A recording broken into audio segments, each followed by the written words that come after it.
እኛ እኮ እዚህ ለታቦቱ ስንሰግድ ይሄ ታቦቱ በአማርኛ ልንገራችሁ እንጨት ነው። ታቦቱ ነው አይደለም? ነው እንጨት ነው።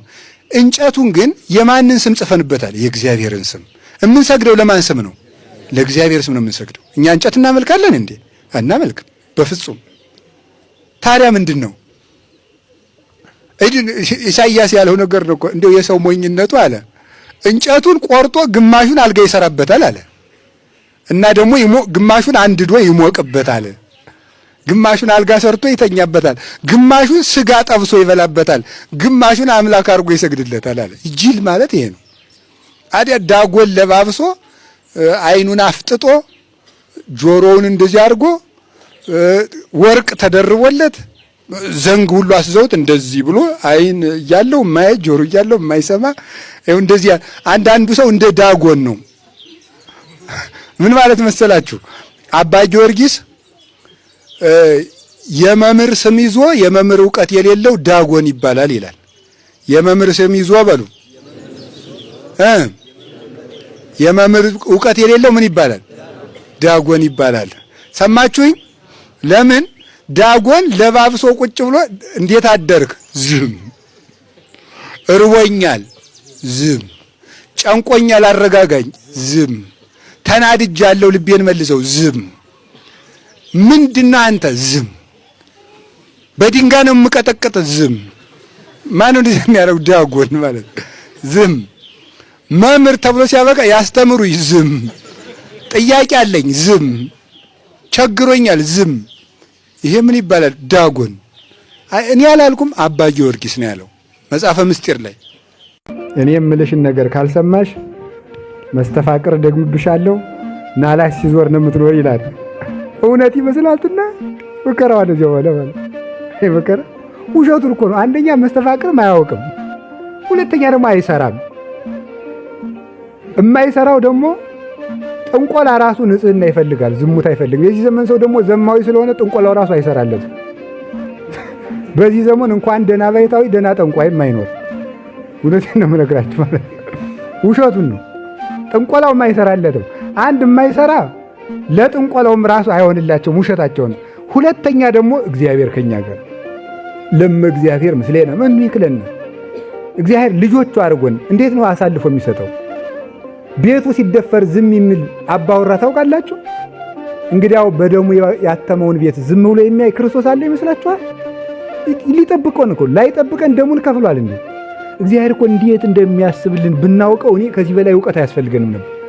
እግዚአብሔር በጣም እኮ ነው የሚያስብልን። መብላት እንዳለብን ያስባል፣ መተኛት እንዳለብን ያስባል። አሁን ለዚህ እኛ የምናስብ ነው የሚመስለን። እግዚአብሔር ለገነቱ ለሆዳችን ደግሞ እኛ ነው የሚመስለን።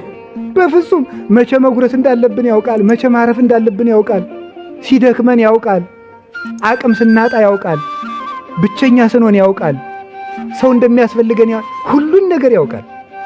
ተሳስተን እንዳጠፋን ያውቃል፣ አውቀን እንዳጠፋን ያውቃል። ሁሉንም ያውቅልናል እግዚአብሔር። ስለሚያውቅ ራስን በእግዚአብሔር እቅፍ ውስጥ ወርውሮ መጣል ነው የሚያሳርፈው። ግድፍ ላይ ለእግዚአብሔር ህሊናከ ወውቱ ይሴሰከ እግዚአብሔር ላይ ሕፃን ልጅ እኮ እናቱ አዝላው ስትደዚህ ለሽ ብሎ ተኝቶ እናቱ ወንዙ እስከ ወገቧ ያዛት፣ እስከ ጉልበቷ ያዛት፣ እስከ አንገቷ ምንም አሳይል መተኛት። መጀመሪያ ግን አንድ የሚፈልገው ነገር አለ። ያዘለችኝ ሰው እናቴና ሌላ ሴት ናት ነው። ይሄን ማረጋገጥ ይፈልጋል። ካረጋገጠ መተኛት ነው። እኛ ደግሞ ሕፃን መሆን አለብን። እግዚአብሔር ደግሞ አባታችን ነው። አዝሎን ተሸክሞን ነው የሚኖረው በእውነቱ ማለት ነው። በክንፈ ረድኤቱ ጋርዶ ነው የሚያኖረው። ከዚህ በላይ ምን አለ? ምንስ የሚያሻል ነገር አለ? ምንስ የሚጠበቅብን ነገር አለ? ለጋስነቱን ለመግለጽስ ምን የሚገልጥበት ሌላ ምን ያስፈልገዋል? እና እግዚአብሔር በቃሉ ሞትን ያዘዋል። እኛም በሱ ቃል ሞትን ድል እንድንነሳ አምላከ ቅዱሳን በቸርነቱ ይርዳል። ከቃሉ ጋር ናችሁ?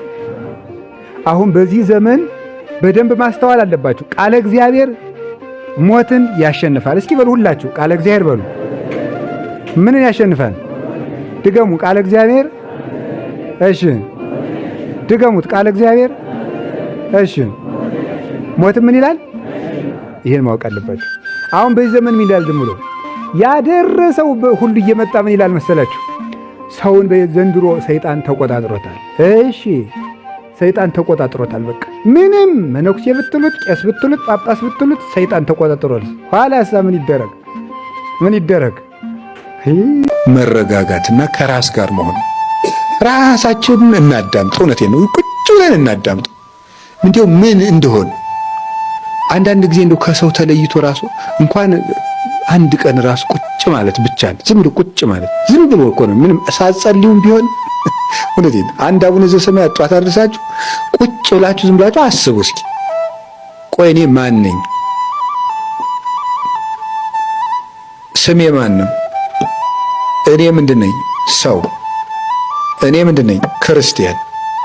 አሁን ምን እያረኩ ነው? እንደዚህ። ትናንትና ምን እያረኩ ነበር? እንደዚህ። እንደዚህ ሊሆን የቻልኩት በምን ምክንያት? እንደዚህ የደረሰባቸው አባቶችና እናቶች እንዴት ብለው አለፉት? እንደዚህ አድርገው። አሁን እኔ ማድረግ ያለብኝ እንዴት ነው? እንደዚህ።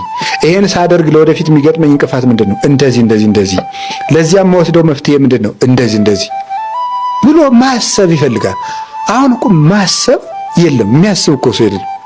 ይቅርታ ስለጠቀለልኩ፣ ግን ስለማናስብም ጭምር ሰይጣን ምንድን ነው የሚያደርገን ካላችሁ፣ እንዳናስብ ነው የሚያደርገን። ቁጭ ብለን እንድናስብ አያደርግም። የፈለገ ቢሆን አይናችን በእንቅልፍ እስከምትከደንባት ቅጽበት ድረስ እንዳናስብ ነው የሚያደርገን። እንዳናስብ እያደረገ መተኛት፣ ከዛ ሳናስብ አድረን መነሳት፣ ሳናስብ ወጥተን መሄድ፣ ሳናስብ ውለን መግባት፣ ሳናስብ አምሽተን መተኛት፣ በቃ መዞር ማለት ነው። እንደዚህ እንዳይሆን እግዚአብሔር ጠርቶናል። የጠራን ለምንድን ነው ማለት?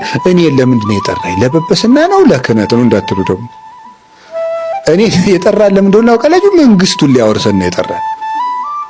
የሹመት ዲቁና ጵጵስና ቅስና አይደለም፣ መንግስቱን ሊያወርሰን ጠርቶናል። እመቤታችን በጣም ቅርብ ናት። እውነቴን ነው የምናገረው። በጣም ቅርብ ናት። ይሄ ሉቃስ ወንጌል ያለውን ጸሎት፣ ይሄ አምላክን በድንግልና የወለደች የእመቤታችን የማርያም ጸሎት፣ ማርያምም ማለች ነፍሴ እግዚአብሔርን ታላቅ ታደርገዋለች የሚለው ጸሎት ትልቅ ጸሎት ነው። ሰው ከእግዚአብሔር ጋር ሲታረቅ የተጸለየ ጸሎት ነው። ሰው ከእግዚአብሔር ጋር ሲታረቅ ይህንን ጸሎት ጸልዮ ሰው ማይሻገረው ነገር የለም። አሁን በኢትዮጵያ ገዳማት በጣም ደስ የሚል ባህል አለ። ምንድን ነው? ሰላም ለኪ ሲባል ሁሉም መነኩሴ እንደ ቅጠል እርግፍ ነው የሚል። ጸሎቱ ትልቅ ነውና እዚች ላይ ትንሽ እምነት እንጨምርበት። በደንብ የልብ እምነት ነው። ማመን ማለት ድንግል ማርያም የአምላክ እናት ናት ማለውንማ እናምናለን። ተመስገን፣ በዚህ ችግር የለብንም። ግን እኛ ውስጥ እንደሚሰራልን ማመን ማለት ነው። በደንብ አድርገን ልባችን እግዚአብሔር እስቲ እንዲያው ሐዋርያት የሉቃስ ወንጌል ምዕራፍ 11 ላይ እንደምናነበው ጌታን ቀርበው አንድ ጥያቄ ጠይቀውታል። ጌታ ሆይ እምነት ጨምርልን። እስኪ በሉ ሁላችሁ ምን ጨምርልን አሉት? እምነት ጨምርልን አሉት። ለእኛም ይጨምርልን። እምነት ይጨመራል፣ ያድጋል። ደግሞ የዓመቱ አለቃው ምንድን ነው ያለው? አለማመኔን እባክህ ጌታ ሆይ እስቲ አለማመኔን እርዳው በሉ። አለማመኔን እርዳው ማለት እንዲህ ሄድ ደካማ ሁሎ እንዲህ የሚለውን ትንሹን እምነቴን እባክህ አቁምልኝ ማለት ነው። አንተ ጉልበት ስጠው። ጉልበት የሌለውን እምነቴን ጉልበት ስጥልኝ። ጉልበት የሌለው እምነት ነው ያለን ሁላችን፣ ደካማ የሆነ እምነት ማለት ነው። አንድ ቀን ሲታጠፍ አንድ ቀን ሲዘረጋ ያንን እርዳው ነው። እና እመቤታችን እጃችንን ይዛ የምትመራ የቤተ ክርስቲያን እናት፣ ምልጃዋ የማይታጠፍ እናት ናት። ሴቶች የሚሰማቸው ይወዳሉ። ዝም ብሎ የሆነ ያልሆነውንም ቢያወሩ ማለት ነው። ጅልም ቢያወሩ ዝም ብሎ መስማት። ስራዬ ብሏ ባለቤቷን እማወራሃለኝ ብላ ሲያበቃ የሚገርም ነገር ማለዳ ወደ ቢሮ ሲሄድ ዶሮ አግኝቼ መንገድ ላይ ምንም ትርጉም ላይ ይሰጥ ይችላል። ያን ወር የመናቅ ከፍተኛ ጦርነት ያስነሳል። በደንብ አድርጎ ምን ማድረግ ነው? ማዳመጥ። የክርስቶስ ስራው ማንን መስማት ነው። እሱ ቤተ ክርስቲያን ጩኸቷን ምህላነ ስም አምላክነ ምህላነ ስም አምላክነን የምትለው ቤተ ክርስቲያን እሱ ይሰማታል። ባል ደግሞ መስማት አለበት። ጆሮቹ የተከፈቱ መሆን አለበት። ከቃሉ ጋር ናችሁ። ክርስቶስ ለቤተ ክርስቲያን ስጦታ እንደሰጣት ባል ስጦታ ይሰጣል። ለርብቃ ምን እንደሰጣት ለጆሮዎቿ ወርቅ መጽሐፍ ቅዱስ ላይ የተጻፈ እኮ ነው። ለእጅ አምባር ተሰጥቷታል። ባል ይሰጣል። ምን የራሷ ገንዘብ አይደል አይባልም፣ መስጠት አለበት። የራሷ ገንዘብ ቢሆንም ከባሏ እጅ ስትቀበለው ደስ ይላታል። ክርስቶስ ለቤተ ክርስቲያን እንደሰጣት